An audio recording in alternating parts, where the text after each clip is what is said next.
Today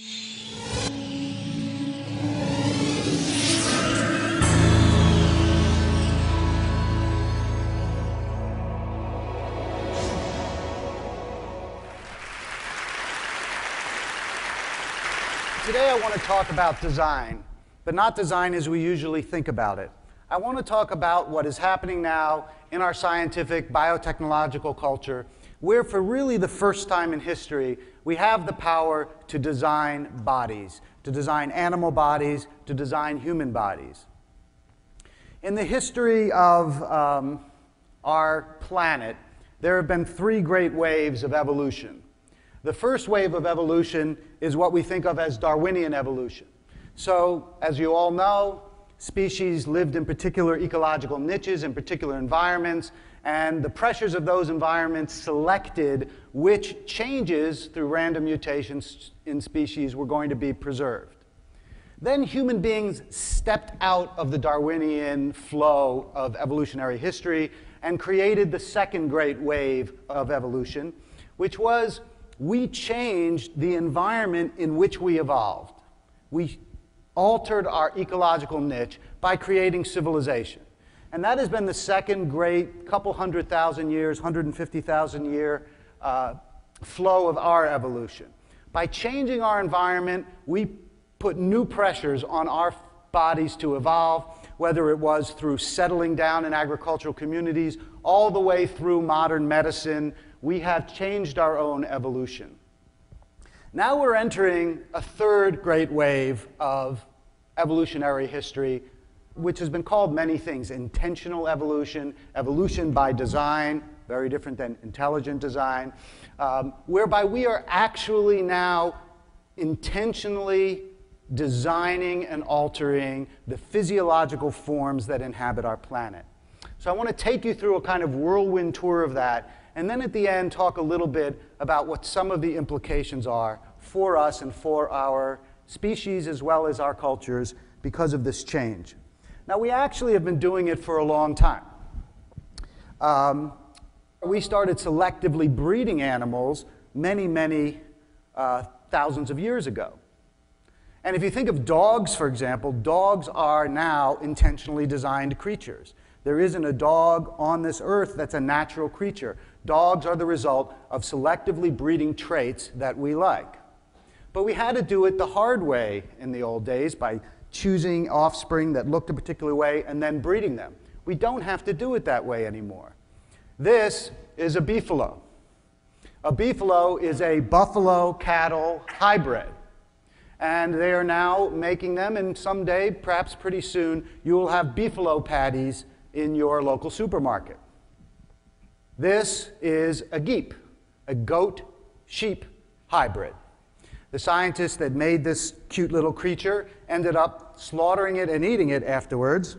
I think they said it tastes like chicken. This is a kama.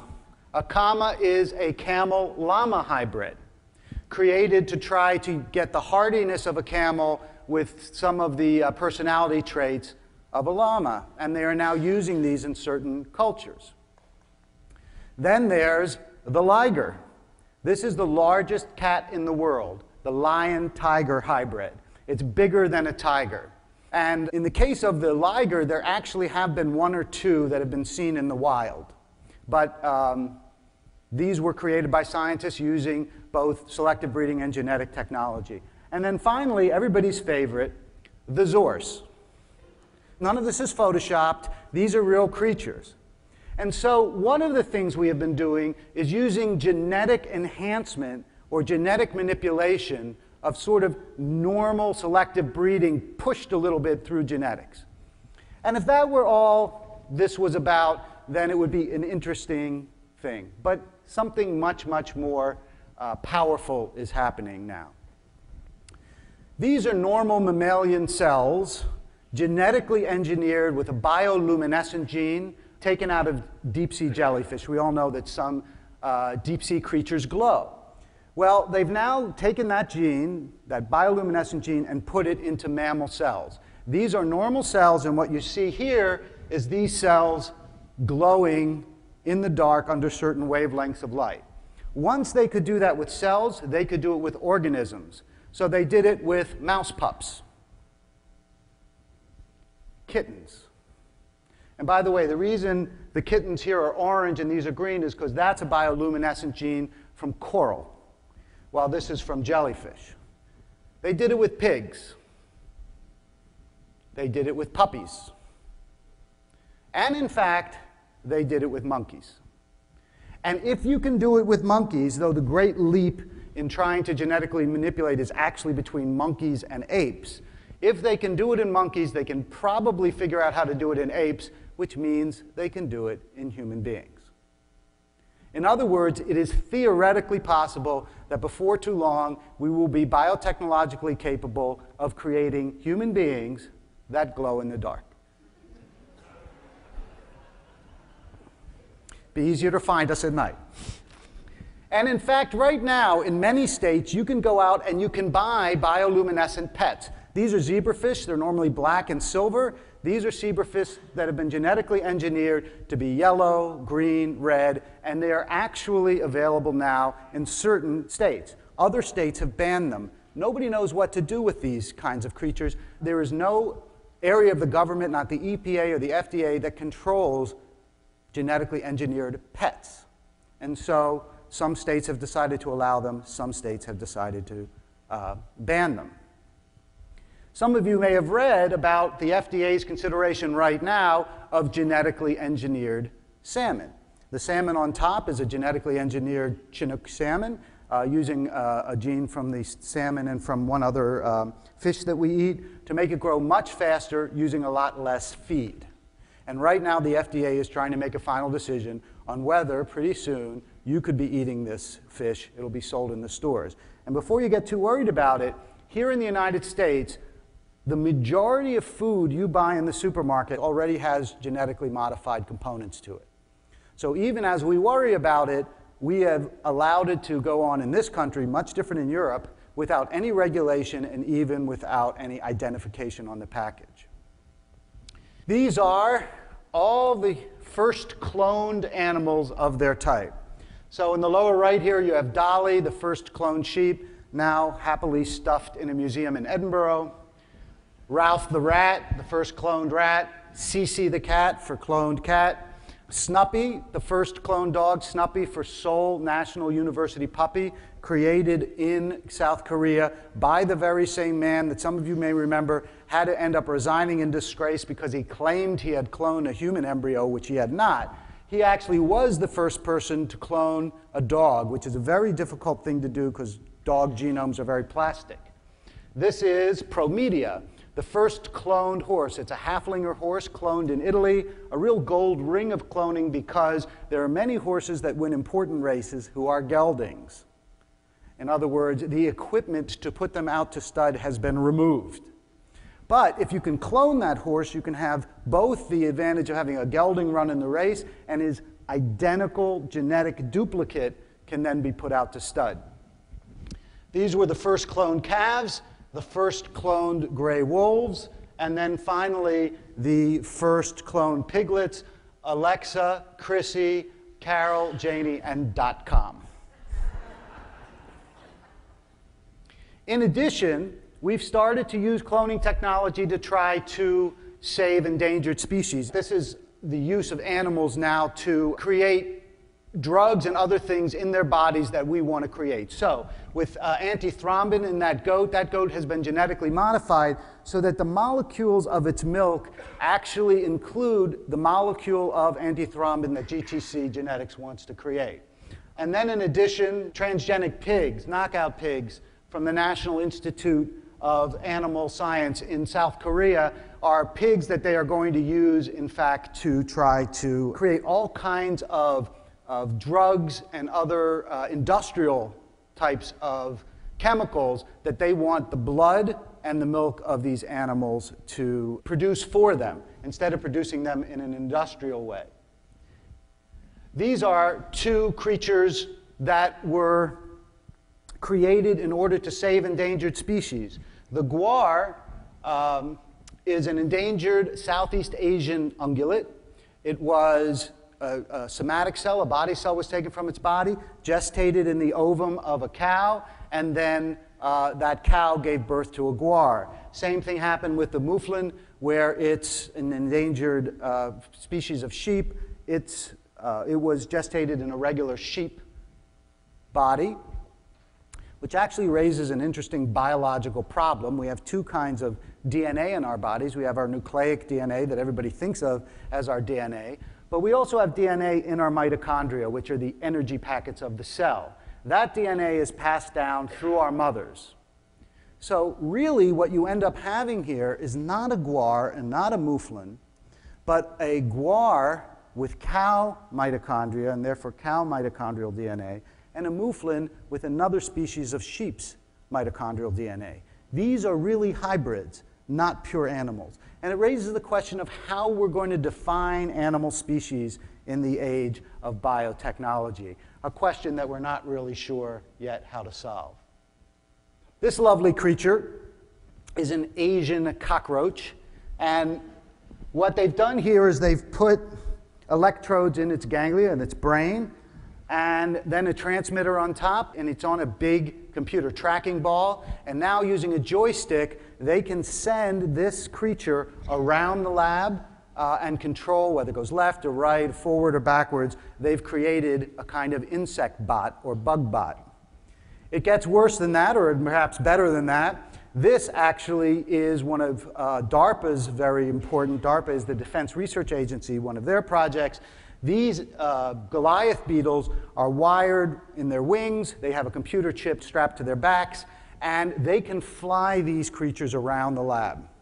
They can make them go left, right. They can make them take off. They can't actually make them land. They put them about 1 inch above the ground, and then they shut everything off, and they go boom. But it's the closest they can get to a landing.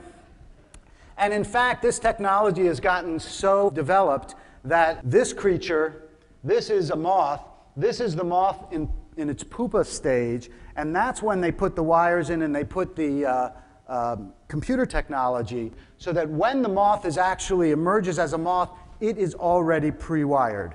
The wires are already in its body, and they can just hook it up to their technology, and now they've got these bug bots that they can send out for surveillance. They can put little cameras on them, and perhaps someday delivering other kinds of ordnance to war zones. It's not just insects. This is the rat bot, or the robo-rat, by Sanjeev Talwar at SUNY Downstate. Again, it's got technology, it's got electrodes going into its left and right hemispheres, it's got a camera on top of its head. The scientists can make this creature go left, right. They have it running through mazes, controlling where it's going. They've now created an organic robot. The graduate students in Sanjeev Talwar's lab said, is this ethical? We've taken away the autonomy of this animal. We'll get back to that in a minute. There's also been work done with monkeys. This is Miguel Nicolelis of Duke.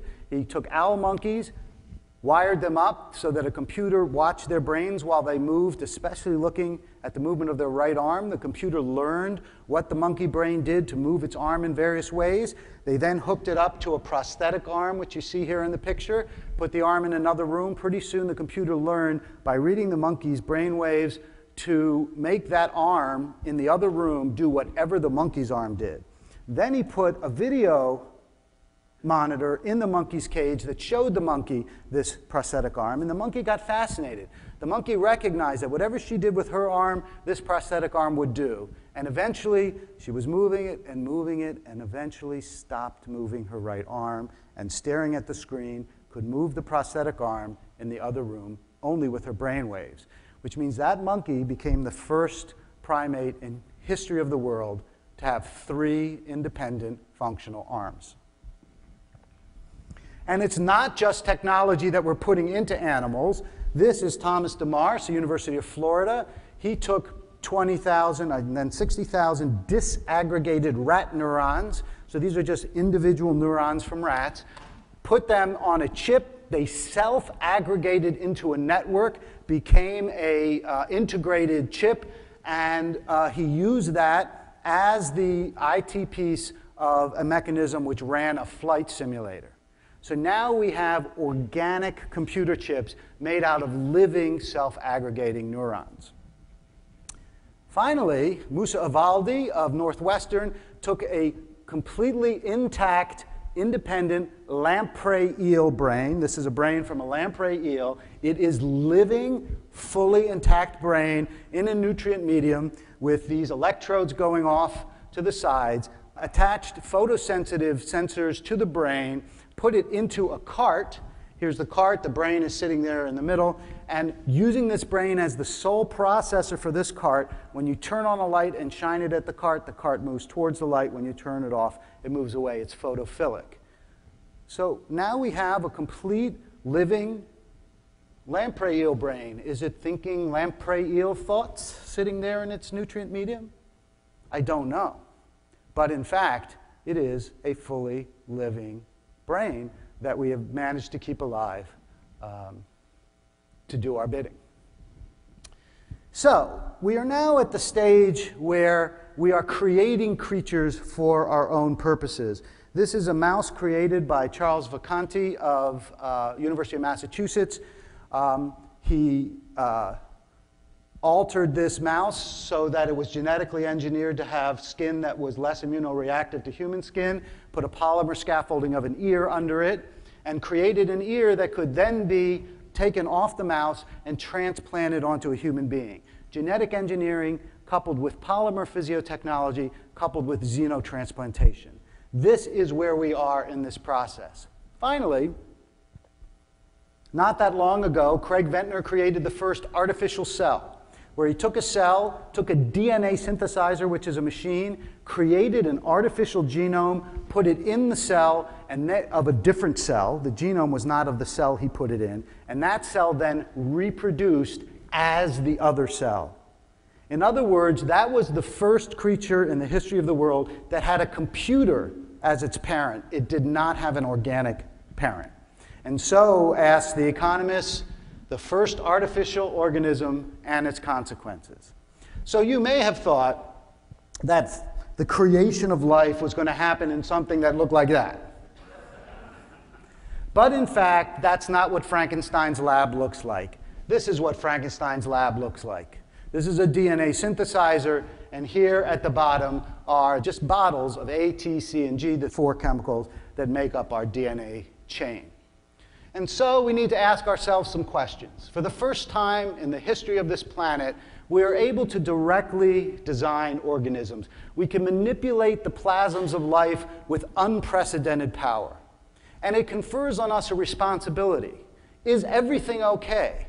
Is it okay to manipulate and create whatever creatures we want?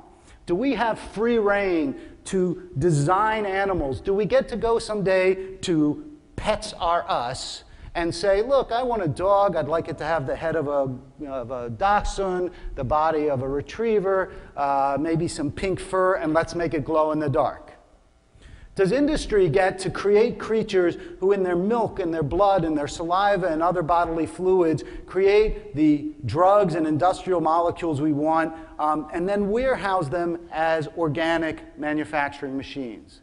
Do we get to create organic robots where we remove the autonomy from these animals and turn them just into our playthings? And then the final step of this, once we perfect these technologies in animals and we start using them in human beings, what are the ethical guidelines that we will use then? It's already happening. It's not science fiction. We are not only already using these things in animals, some of them we're already beginning to use on our own bodies. We are now taking control of our own evolution. We are directly designing the future of the species of this planet. It confers upon us an enormous responsibility that is not just the responsibility of the scientists and the ethicists who are thinking about it and writing about it now. It is the responsibility of everybody because it will determine what kind of planet and what kind of bodies we will have in the future. Thanks.